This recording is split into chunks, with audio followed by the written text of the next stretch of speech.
तुम्ही जर पगारदार नोकर असाल तर तुमच्यासाठी अतिशय महत्त्वाची बातमी, कारण तुमचा पीएफ अर्थात प्रॉव्हिडंट फंडाचे कोट्यवधी रुपये बुडण्याचा धोका निर्माण झालाय।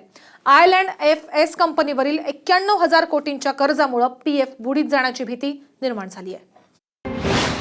पीएफ खात्यातले पैसे बुडण्याचा धोका, केंद्रानं गुंतवणूक केलेल्या कंपन्या तोट्यात, सामान्य नोकरदारांच्या हजारो कोटींचं काय होणार? देशातल्या लाखो मध्यमवर्गीय नोकरदारांचे भविष्य निर्वाह निधीचे म्हणजेच पीएफचे कोट्यवधी रुपये बुडण्याचा धोका निर्माण झालाय। Infrastructure, leasing and financial services आणि इतर सहकारी कंपन्यांमध्ये केंद्रानं गुंतवलेले 15 ते 20,000 कोटी रुपये अडकून पडलेत। त्यामुळे कर्मचाऱ्यांचा हक्काचा पैसा बुडीत निघण्याची शक्यता आहे। IL&FS कंपनीवर सध्या 91,000 कोटी रुपयांचं कर्ज असल्याचंही समोर आलंय। यात 61% थेट बँकेकडून घेतलेलं कर्ज आहे, तर 33% कर्ज हे कर्ज रोख्यांमार्फत उभारण्यात आलंय। या कंपनीला कर्ज देणाऱ्यांना 11,300 कोटी ते 28,500 कोटी रुपयांपर्यंतचा चुना लागू शकतो, असा अंदाज युबीएन अॅनालिटिक्सनं वर्तवलाय।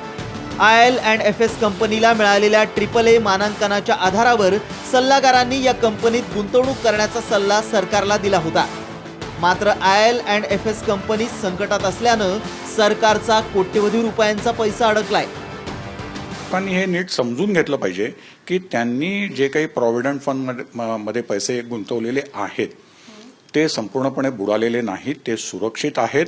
यातनं मला असं वाटतं की सर्वांनी एकच शिकण्यासारखं आहे की रेटिंग एजन्सीजनी सुद्धा पर्टिक्युलरली की अशा ज्या कंपन्या आहेत ज्या इन्फ्रास्ट्रक्चर विभागाला कर्ज देतात त्यांच्यावर नीट वॉच ठेवून त्यांचं रेटिंग त्या प्रमाणामध्ये त्यांनी मॉनिटर केलं पाहिजे आणि वेळीच त्याला खाली आणलं पाहिजे।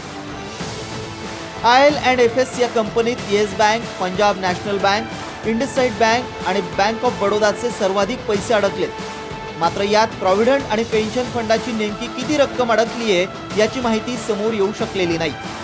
नोकरदार वर्गाची सगळी भिस्त असते ती त्यांच्या पीएफ आणि पेन्शन अकाउंटवर। याच पैशांवर तो आपल्या भविष्याची स्वप्न पाहत असतो। त्यामुळे नोकरदारांच्या चिंतेत या बातमीनं निश्चितच भर पडली आहे। अश्विनी जाधव केदारीसह ब्युरो रिपोर्ट, साम टीव्ही।